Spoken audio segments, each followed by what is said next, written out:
Trump is not just corrupt, not just a moral vacuum, but he is an ego out of control.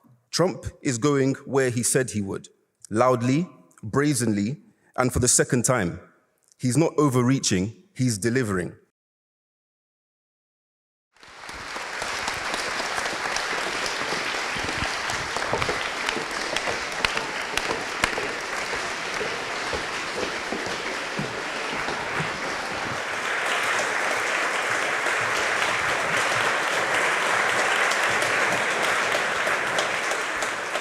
I put the motion before the House. This House believes that Trump has gone too far.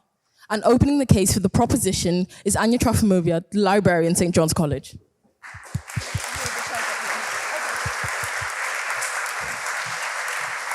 I yield the chair to Mina Malalam, Chief of Staff.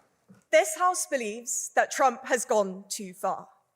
Trump has tanked the American economy with a $2.4 trillion deficit. But side opposition will tell you that Trump has not gone too far.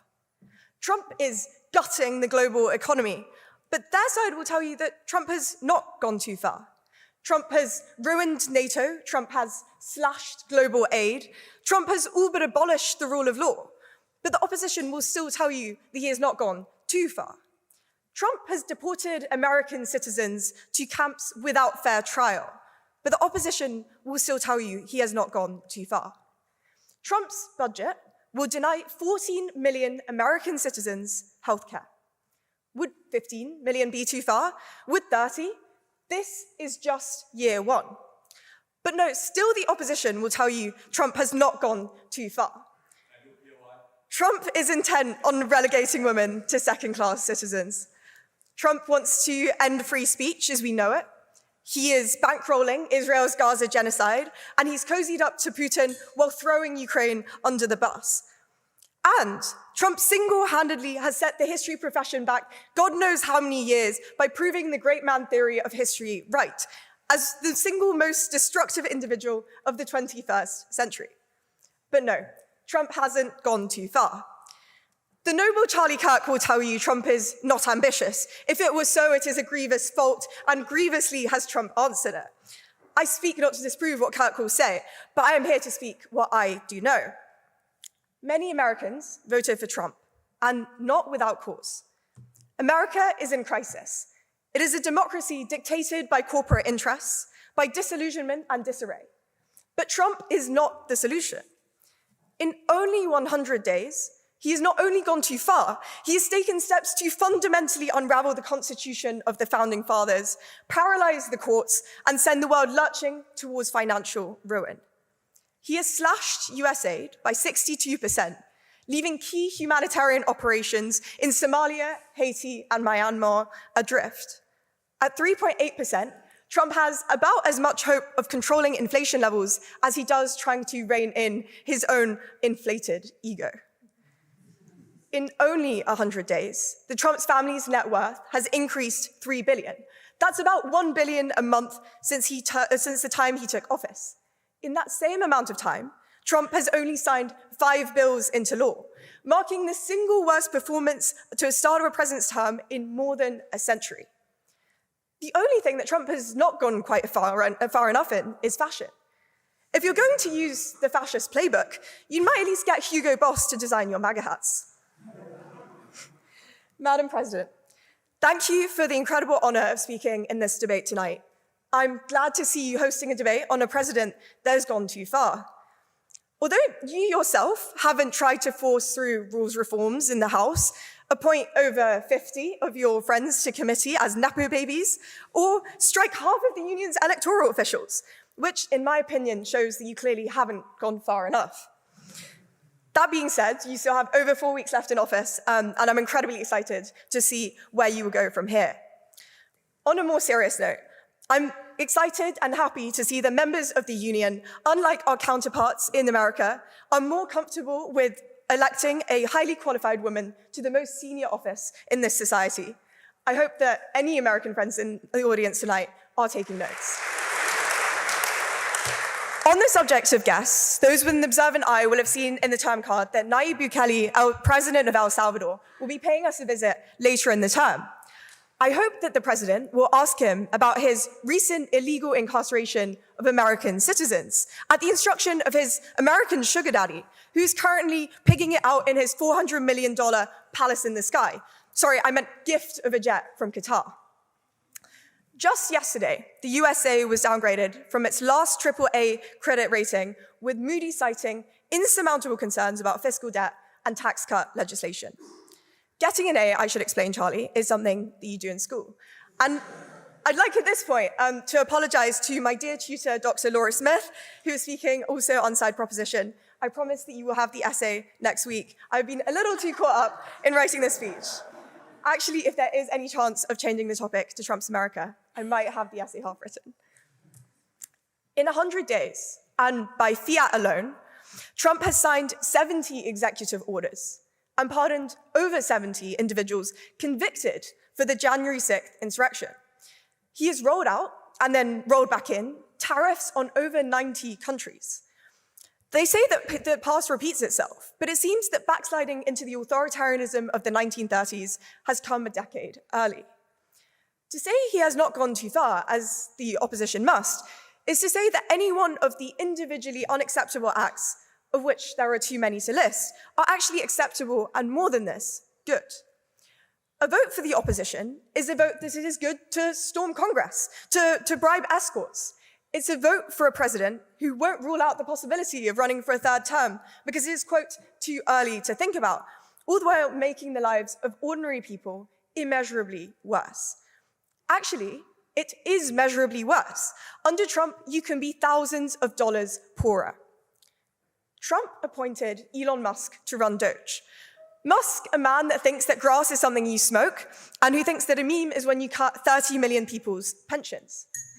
After the neo-Nazi Charlottesville riot, Trump famously said that there are some very fine people on both sides, a sentiment that he clearly took to heart in appointing Elon, a man whose love of throwing Roman salutes is second only to his self-proclaimed love of ketamine. But then perhaps Trump and Elon is just the ultimate story of male friendship.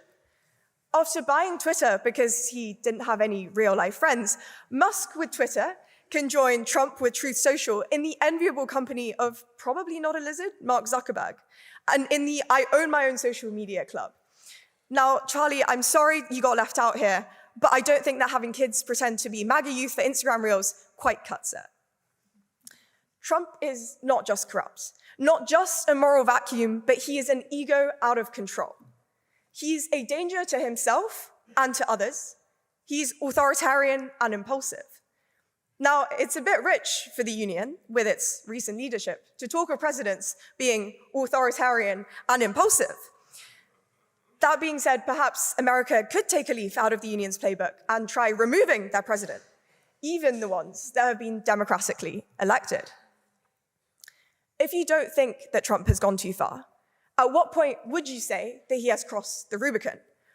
If your neighbor is deported in the middle of the night, probably killed, if books are burned, if there is martial law on the streets, if your sister isn't allowed to go to high school. Go on, Trump, go for the Gilead. Trump's whirlwind blitzkrieg of abuse in only 100 days spells a dark future for us all. I fear not only for America, but for the rest of the world. So vote. And vote for the proposition, and as you vote, enjoy doing it. Because in America, in a few years' time, at this current trajectory, you probably won't have such a luxury. Thank you so much.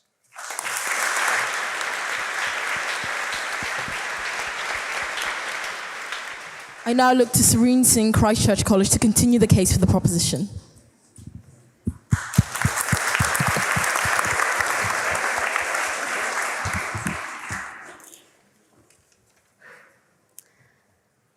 As an American, I grew up on Disney, classic family entertainment. However, one character always fascinated me. It wasn't Mickey or Goofy, no, it was Donald Duck. Yeah, that Donald Duck, that cartoon duck with the temper so bad that even my uncle at Thanksgiving looked like a saint. But every time Donald tries, now in one episode, let me tell you about what Donald Duck did. I remember this very vividly. You see, Donald Duck was trying to fix up his old beat-up car, But every time Donald tries to start that car, the engine backfires. The horn blasts, doors are flying open, the steering wheel's wobbling, smoke's billowing out. But what does Donald do? Does he stop and fix the thing? No way. He slams the gas pedal harder and harder. No brakes, no pit stop, no mechanic in sight. Just pedal to the metal, baby. As a kid, I watched an angry duck stomp around, shouting nonsense and driving his little cartoon car into walls. I thought I'd left Donald behind when I grew up. But little did I know we'd have another Donald doing the exact same thing. Every time he breaks something, a law, an election's integrity, a democratic norm, he slams the gas harder. So when Americans and all of us today ask the question, has Trump gone too far? I say he's not just gone too far, he's still going too far. Only problem is this time, the car is America. So tonight, I'll show you how President Trump has gone too far through 3 powerful realities. First, division. Second, distraction. And third, deflection. If even one of those holds true for you, Trump has gone too far. You must affirm tonight's motion. So first, as a Sikh American woman, the central tenet of my faith is that we are all one. Many of us in this room believe this. Trump has sought to divide us from one another, 2, from our allies, and 3, even from the truth. In dividing Americans from one another, President Trump has fueled fear and resentment between neighbors. He calls political opponents vermin, brands immigrants as murderers, and attacks queer and trans Americans. According to the Leadership Conference on Civil and Human Rights, hate crimes across race, religion, gender, class, and disability have either increased or are projected to increase by more than 80% in Trump's America. His rhetoric has deepened hostility among family, friends, and everyday people, making Americans who once saw family and community see enemies. In dividing America from our allies, President Trump has praised autocrats while undermining democratic allies. He supported policies enabling the mass forced displacement of Palestinians, displacement they continue to resist and endure. He's threatened to acquire Canada and Greenland, floated military action in Panama, and publicly insulted NATO and leaders of the Ukraine, while defending dictators like Putin, Kim Jong-un, and Xi Jinping. This isolationist approach also divides Americans from number 3, the truth. President Trump has made it harder for Americans to trust facts. And when Americans stop trusting the people who inform them of their public health, education, or their elections, they have nowhere else to look but towards him. He's told Americans that the economy is booming. While wages remain stagnant, homelessness has risen 12% in 2025 alone, and 1 in 5 children in the United States faces hunger in the wealthiest country on earth. He claimed he created the best healthcare in the world, while millions remain uninsured, and medical debt is still the leading cause of personal bankruptcy in the United States. He paints climate change as a hoax, while wildfires, floods, and extreme heat worsen every year. And indigenous communities pay the price. That's not just a spin, it's a strategy. Because when Americans do not know what is true, they cannot demand what is just. That's how he divides us, not only from each other, but from literally the reality we exist within. So second, distraction.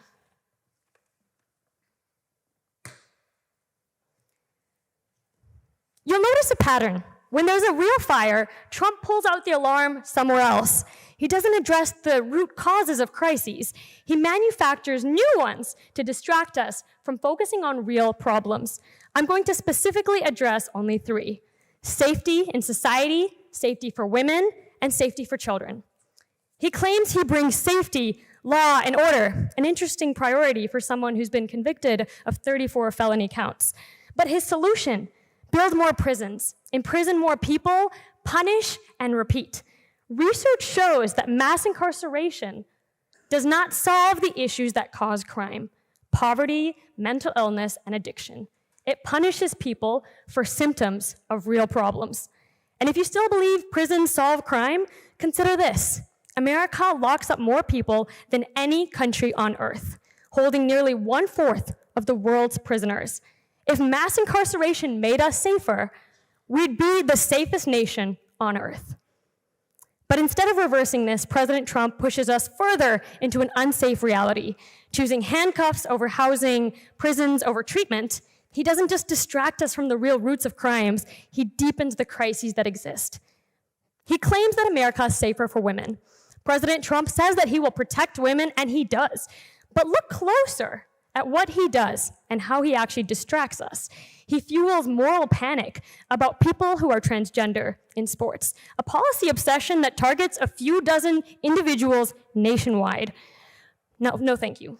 While distracting from over 40 million women, half of our country, who have identified a very clearly what the threat is of the real harm, which you all know is cisgender men. According to data by the National Crime Victimization Survey, over 90% of violence experienced by women is committed by cisgender men. But President Trump had banned books, not predators. He targets drag shows, not domestic violence. Under his leadership, women's healthcare access has plummeted, maternal mortality rates have risen, and survivors of violence face greater barriers in courts and in hospitals than perhaps ever before. Meanwhile, President Trump surrounds himself with men credibly accused or convicted of sexual violence, not removing them, but elevating them to decision-making positions. If safety were really the goal, the threats women experience wouldn't be invented, and the real ones wouldn't be ignored. He claims America is safer for children. In America today, the leading cause of death for children and teens is gun violence. Over 4,300 kids are killed by guns each year, and more than 17,000 are wounded. That is 60 children every single day. In just 2025, there have already been 177 mass shootings, and yet President Trump is silent. Instead of passing laws to keep kids safe in schools, he attacks teachers, slashes education budgets, and distracts the public with crusades against story hours and books in school libraries. Children are not unsafe because of what they're reading. They are unsafe because their classrooms are war zones. When you keep pulling fire alarms for fake fires, no one notices when the building you're in is actually burning. But here's the truth. You cannot fix a crisis you refuse to understand. So finally, my third point, deflection. President Trump doesn't look for solutions. He avoids accountability. He blamed election workers for his own loss, fueling a deadly insurrection that endangered lawmakers and law enforcement. He blamed Congress for the violence his words incited. He's weaponized immigration to shift blame, deporting asylum seekers without hearings, and detaining student protesters across state lines, not to protect Americans, but to silence dissent. He calls the press the enemy of the people, threatened journalists, and flooded the courts with lawsuits to avoid scrutiny. As a result, today, America ranks 55th in global press freedom, the lowest it has been in modern history. You cannot run a country by avoiding every mirror and blaming every fire on someone else. Mark Twain once said, "It is easier to fool people than it is to convince them that they have been fooled." So I have a tough job on this side. But tonight's debate has actually tested that, because 3 people have sat on this chamber's floor for the entire debate. You've stepped over them, you've looked past them, you've ignored them. They've been holding a jar at the back of this chamber full of critical issues that affect millions of Americans: shelter, hunger, gun violence, unaffordable health care, poverty, freedom, and autonomy. But we didn't ask who they were. We didn't ask what they were holding. We didn't ask to help them. That jar has been sitting there with them this whole time, and just like that, millions are left on the floor, silently holding everything he refuses to fix. Meanwhile, this flashy jar, filled with manufactured threats and political theater, grabs every headline and all of our attention, even in this debate. Trump's America does not solve real problems, it performs around them. If you did not notice that jar or those individuals tonight, that's not your fault. But if you leave still looking away, then he hasn't gone too far. We all have. The thing is, if we let those problems sit in the back of the room for long enough, we all start to believe that they belong back there. Out of sight, out of mind. But they don't. We must get close to that jar. We must feel its weight. Because when the curtain falls, it's the people on the floor who are still bleeding behind it. And that is millions of Americans. So House, affirm today's motion. Because Donald Duck was far. But Donald Trump, that's too far.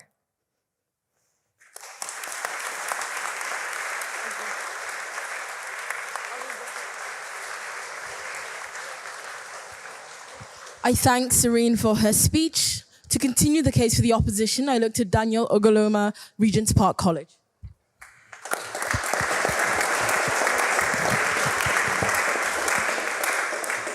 Good evening, ladies and gentlemen, friends of democracy and friends of drama, and of course, Madam President, thank you for the honor of speaking in tonight's debate. I must say it's a historic and inspiring moment for me. Also, let me take this moment to congratulate you on making history in becoming the first Black woman to serve in this prestigious society as president. Well done.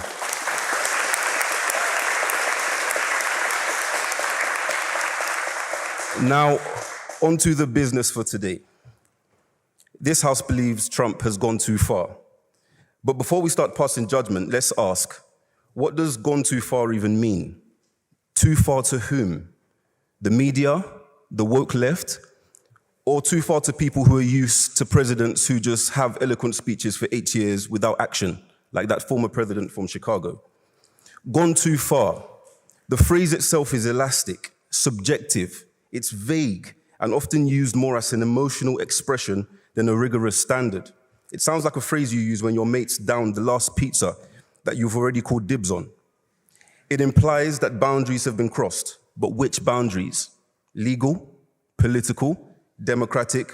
Whose boundary is it? And perhaps most importantly, too far compared to what?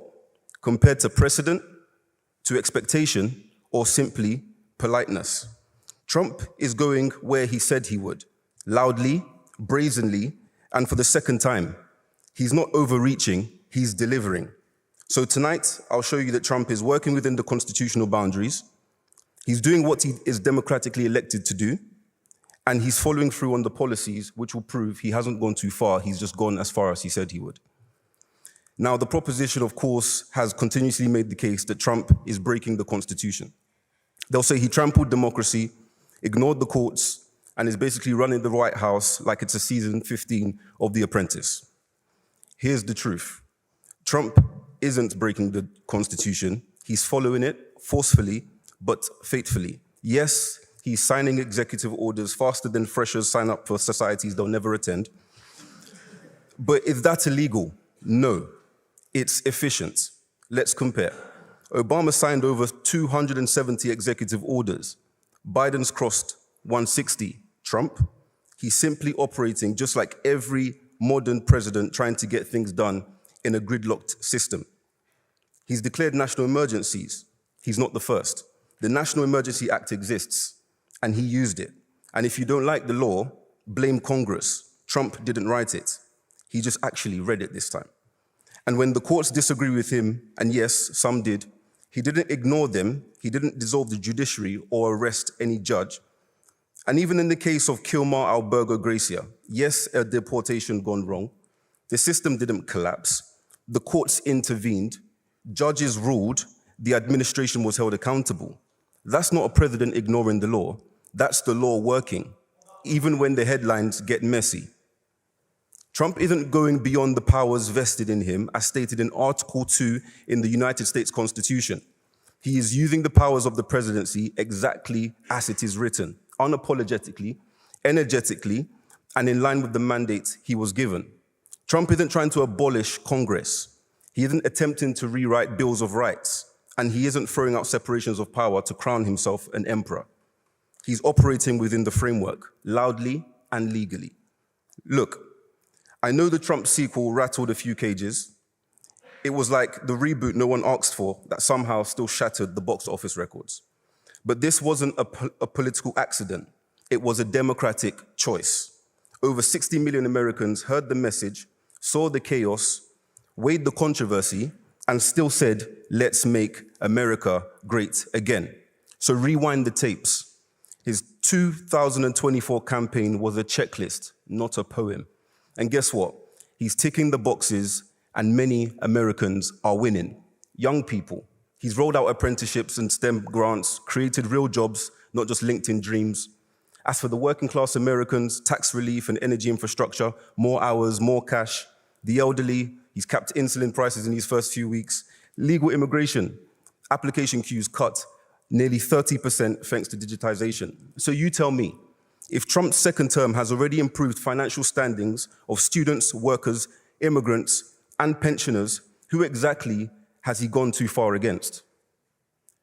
Everybody's saying he's making big moves, he's shaking the foundations. I say, yes, that is the job. You don't hire Gordon Ramsay and complain when he's yelling in the kitchen. You don't re-elect Trump and act shocked when he's still Trump. Now, I know what my friends on the proposition will say, of course, but Trump supporters are uncomfortable with some of the things he's doing, and I say, welcome to bloody adulthood. I don't even agree with half of my own Netflix suggestions half of the time. No one gets a perfect match, and even Adele fans skip most parts of someone like you. Voters didn't pick a genie, they picked a leader. Someone who would, when handed the keys, drive, not spend the entire term adjusting the mirrors. It's messy, it's loud, but that's democracy. Let him do his job.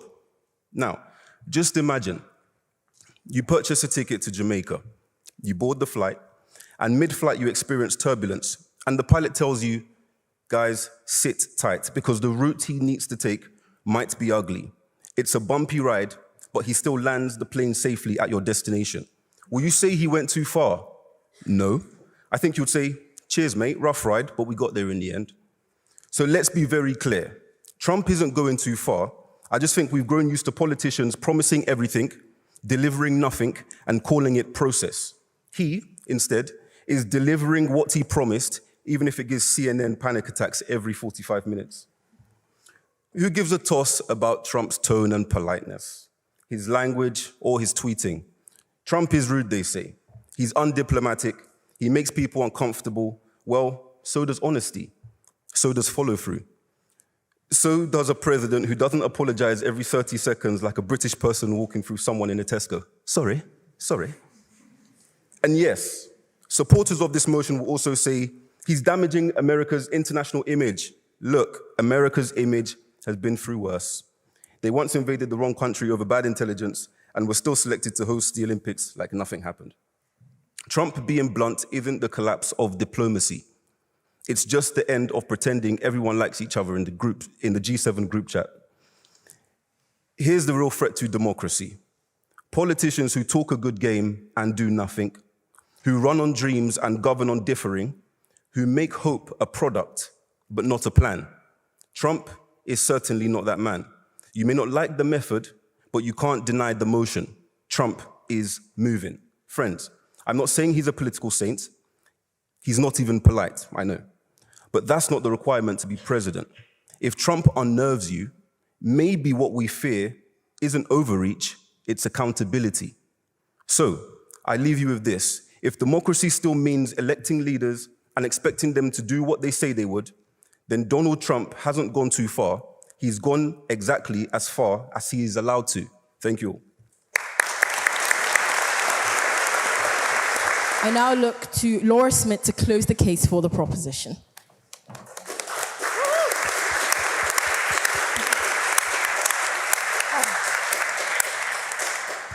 Thank you so much for this opportunity. It's great to be back in Oxford. I suppose I really owe actually a debt of thanks to our friend Mr. Kirk here because, I'd love to think that my students would wait this long to hear me lecture. But to be honest with you, you've been here this long just because of him. But I must caution you, entertainment is on this side for you.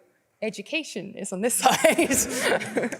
Now, I gotta mention one thing that has been a sort of running current through the argument that you've heard from opposition today, which is this idea of, he won. He got the popular vote once. He got the popular vote once. He did win twice, okay? But the assumption is that he therefore had a mandate. A lot of political scientists dispute that there's even such a thing as an electoral mandate, that people could actually take him at his word and that somehow Elon Musk was elected too. So you know what happens when you make assumptions, right? And I hate to use a Democratic dig here because it's got that connotation, but you make an ass of yourself. That's what happens when you make an assumption. Everyone knows that. Now, the word unprecedented is intrinsically associated almost to redundancy when it comes to Donald Trump. He is not unprecedented in being the first, he's definitely not the first president to try and push the boundaries of executive power to beyond its scope. He is even not the first president to do so in a time that is out of sync with his context. I can think of two other examples.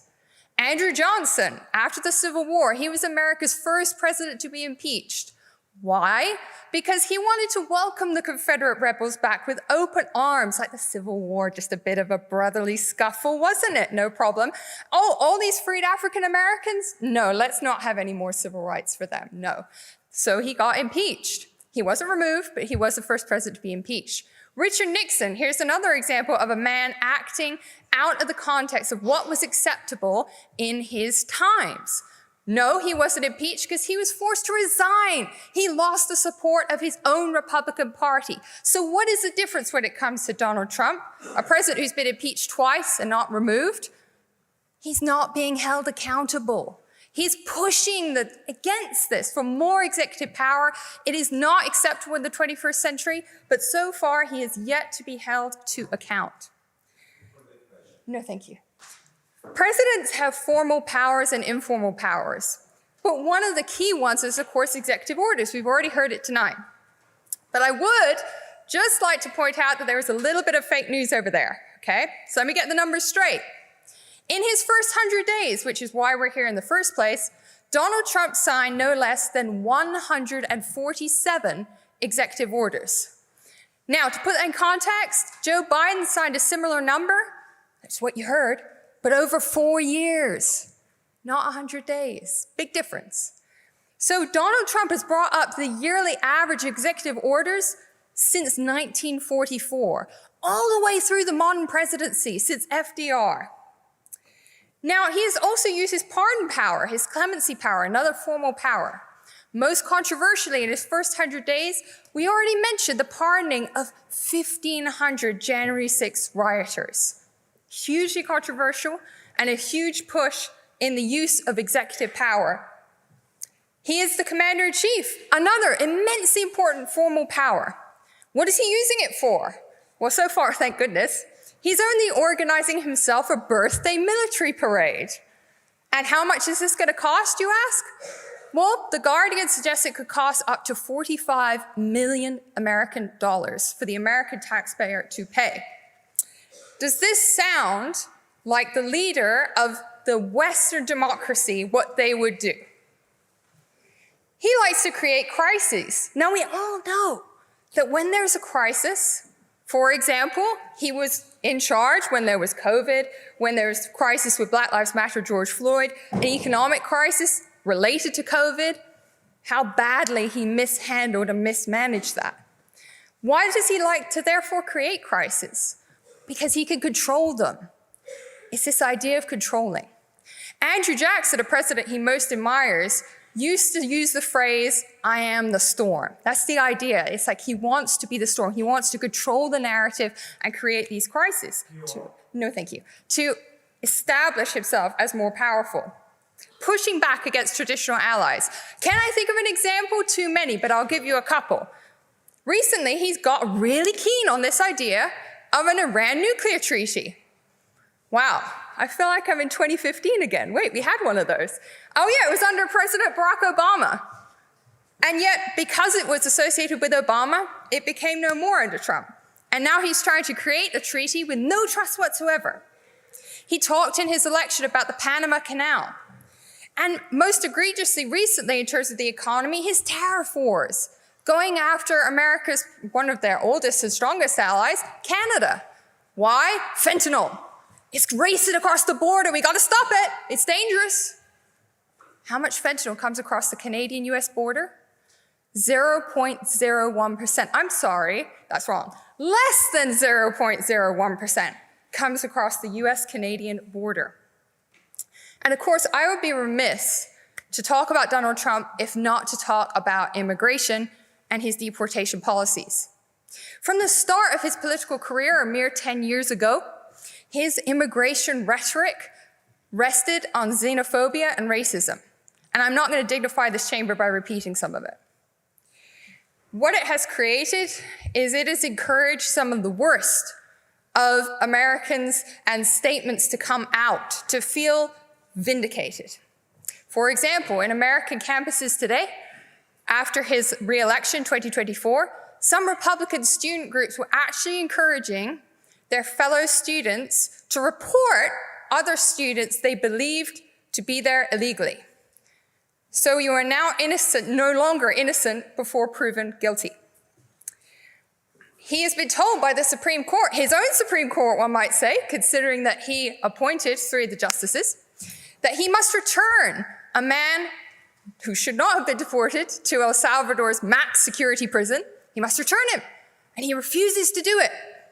The president has enforcement. He is utilizing this power to an extreme extent.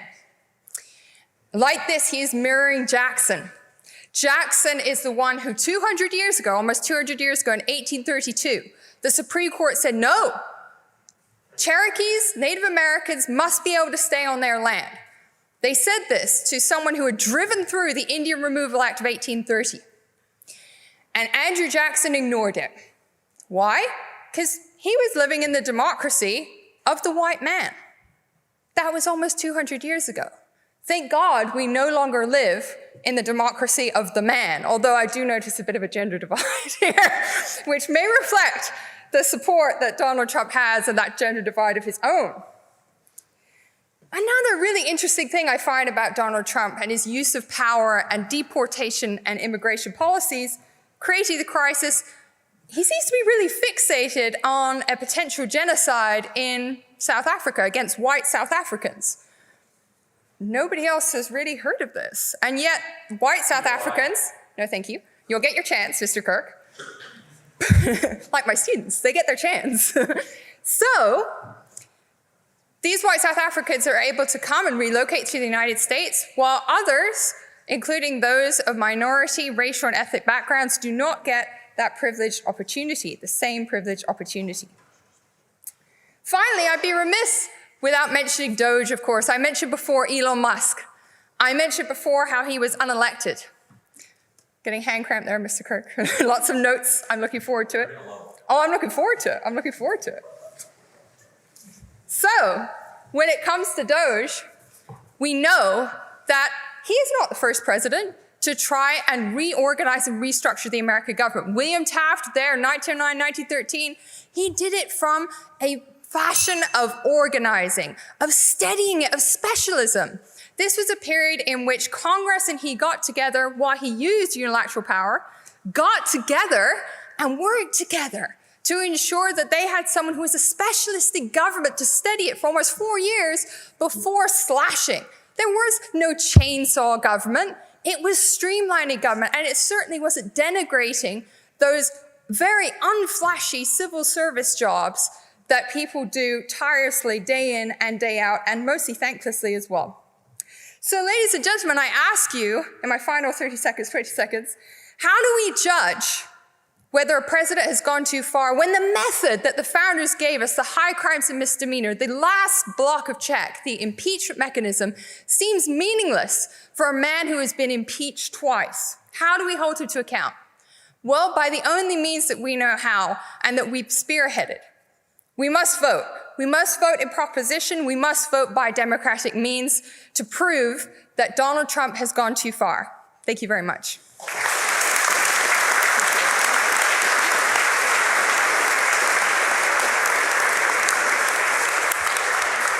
I thank Laura for her fine speech. And now closing the case for the opposition and indeed the whole debate, Mr. Charlie Kirk. Got my timer?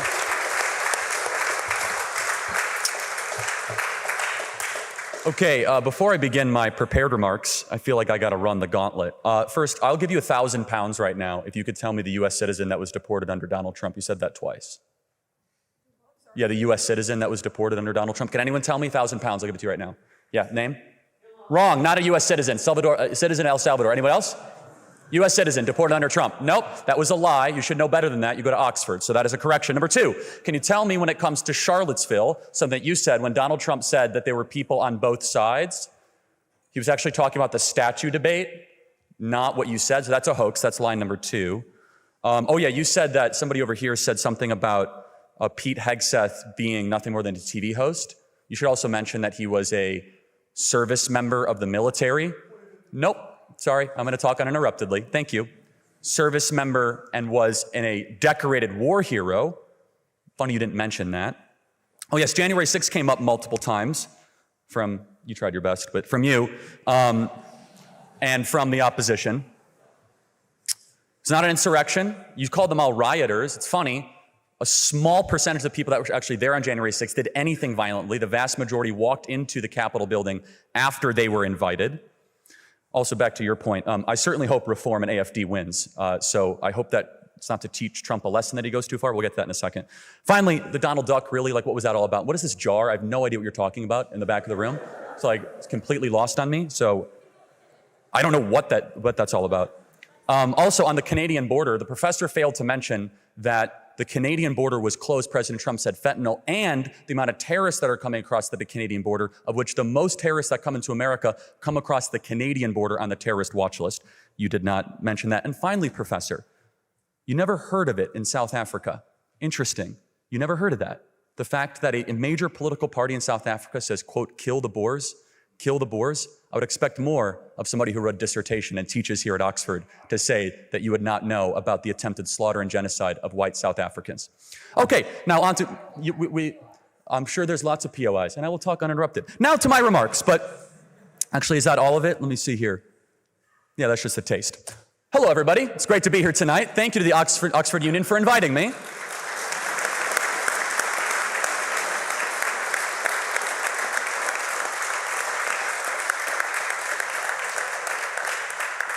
I never went to university. I take that as a great compliment. So therefore, everyone who went to university should be able to run circles around me. You'll be the judge, but I'll do my best. Has Donald Trump gone too far? Well, I can nitpick at how vague that question is. What is too far exactly? Are his tweets too long?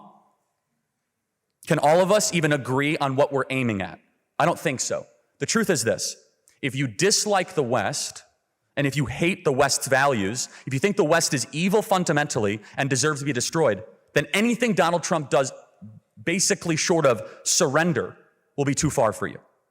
If I was visiting this school 100 years ago, speaking in support of an American president, I think we would at least have some broad agreement on what a country's leader should be trying to do. But we don't anymore. I don't think it's because America's changed. In fact, I think it's because Britain has changed. From my perspective, Britain is one of the greatest countries in the history of the world. You were the country of Shakespeare, the steam engine, and Adam Smith. You defeated Napoleon, you destroyed the slave trade, you stood up to Hitler. My country, America, became great as it is because of what we inherited from you, from Britain. When I hear the slogan, "Make America Great Again," I'm also hearing, quote, "Return America to its British roots." Great Britain has everything in the world to be proud of. But when I look at Britain today, I see a country where the ruling elites are in a race to abandon the very values, the values that made them so great in the first place. I wish I could blame this all on labor, all on the left, but I can't. This country just had its 14th uninterrupted year of so-called conservative rule. And what did they conserve exactly? Well, they didn't conserve the ancient British rights to freedom of speech. In Britain today, 30 people a day are arrested for offensive posts on social media, according to The Telegraph. Praying silently within 600 feet of an abortion clinic can get you arrested in Scotland, as a 74-year-old woman named Rose just learned weeks ago. Members of Parliament scold British citizens for thinking they have the right to say that they do not have the right to say things that offend Muslims. 14 years of conservative rule didn't conserve British prosperity. Adjusted for inflation cost of living, the average British worker makes less today than they did in 2008. Outside of London, The British have lower incomes than every one of America's 50 states, and it never used to be this way. British industry pays 4 times as much for electricity as America does. You have the highest electricity rates in the world, a consequence of a choice of going net neutral. Nothing will kill a modern economy faster than high energy prices. And the country that invented the steam engine now has some of the highest energy prices on the planet. But above all, 14 years of conservative control didn't preserve the British nation. This country's conservatives thought it was their moral duty to allow anyone from the third world to move here. They didn't need to hold Western values. They didn't need to have useful skills. They could go on welfare immediately. Just last week, Keir Starmer announced he's changing the law to make sure immigrants who commit crimes are deported, because the conservatives never actually bothered passing that law themselves. The dying out of the British nation means the dying out of Christianity. Britain is the birthplace of Baptists, Methodists, Presbyterians, Anglicans, Quakers, and more. I would guess that more Christian denominations trace back to Britain than any other country. But soon, Britain will have more practicing Muslims than practicing Christians. I think that will be a catastrophic change, and everyone knows it. That's why it's only Muslims moving to Christian countries, never the other way around. I don't want America to go the way of Britain. I want us to remain free. I want us to remain rich and innovative. I want us to remain Christian. I don't want Americans to be replaced. But forget what I want. This is what the American people want. And in a democracy, the people are supposed to get what they want. The very same people that lecture us about democracy have a lot of problems with the consequences of democracy when the people vote a way that they don't like. And that's where Donald Trump comes in. When I was growing up, people would say that Britain was where America would be 10 or 20 years in the future. What they meant was that Britain was more left-wing than America, but we'd catch up eventually. That's just how things were over time, and nothing could stop it. I don't hear people saying that anymore. Donald Trump is the reason why. Almost alone, Donald Trump has changed the course of history. He's destroyed the assumption that the left's victory was inevitable. Under President Biden, more than 10 million illegal aliens entered America. Guides were published on TikTok explaining how to break into America. Say some magic words at the border, and nobody would stop you. Entire neighborhoods of American cities were turned over to migrants living on the dole. America was treated as a pile of wealth for the rest of the planet to plunder at will. Now that is all stopping. President Trump has cut border crossings, not 90%, not 99%, but 99.9%. For years, my country's leaders lied that the southern border was an unfixable mess. President Trump exposed them all as liars within weeks. But closing the door didn't fix the damage that Biden did. We have well over 10 million people in America who should not be in America. If somebody breaks into your home, you don't fix the problem by closing your door and locking it. Things aren't fixed until the burglar is kicked out. And President Trump has been fighting harder than ever to make that happen. But I'd be happy if we fought even harder. Of course, illegal migration isn't the only threat facing America. In Joe Biden's America, we had the tyranny of DEI. Even though America's Constitution explicitly forbids racial discrimination, our government ordered people to do it anyway. People were denied jobs and denied promotions. Kids were shut out of universities based on the color of their skin rather than their ability. Companies were denied federal contracts because their owners didn't look a certain way. People who didn't discriminate enough in hiring could be sued by the government. Every company in America lived in fear of their government deciding to target them for offenses against DEI. Trump has ordered DEI to be torn down, but I want him to tear it down faster. I want every university told that they're losing all federal dollars immediately if they don't stop racial discrimination. I want the Department of Justice to start auditing every federal contractor to find DEI and shut off contracts immediately wherever we find it. This is a kind of cancer that cannot be phased out. It must be ripped out from the core. The same goes for the toxic social contagion of transgenderism. In Joe Biden's America, public schools and medical organizations were co-opted into endorsing this insanity. They urged children just 10 years old or younger to take barely tested hormones and surgically alter their bodies. In some of America's liberal states, a parent who objects to their child's transition can lose custody. I've met detransitioners who escaped from this social poison. They tell me that getting sucked into the first place was the greatest mistake of their lives. President Trump has taken steps to stop promoting this lunacy. He's acted to protect women's sports. Another POI I meant to make. She said it's only a couple dozen. 890 biological men have stolen awards, trophies, and championships from women in America. It's not a couple dozen. Over 890 women were displaced by pervert men. That's why I want Donald Trump's administration and why I support it. It's mostly what I've gotten, but I want more of it. I'll be honest. We, the American people, we want more deportations. We want more peace deals. We want more woke colleges defunded. We want more DEI parasites to lose their jobs. The American people voted to put America first. And you know what? You should all too. This is my final point. Do I have to stop? Okay. I mean, you should want to, no, it's fine. I don't know the rules. It's fine. You should want to preserve and restore the greatness of Britain. You should want the decline to stop, and you can make it happen. Starmer wouldn't be saying any of what he's saying without what President Trump is doing. If you were honest with yourself, if you want a great Britain again, not a mediocre Britain, if you want a Britain that you could be proud of, you should all be wearing MAGA hats and cheering Donald Trump on every step of the way. Thank you very much.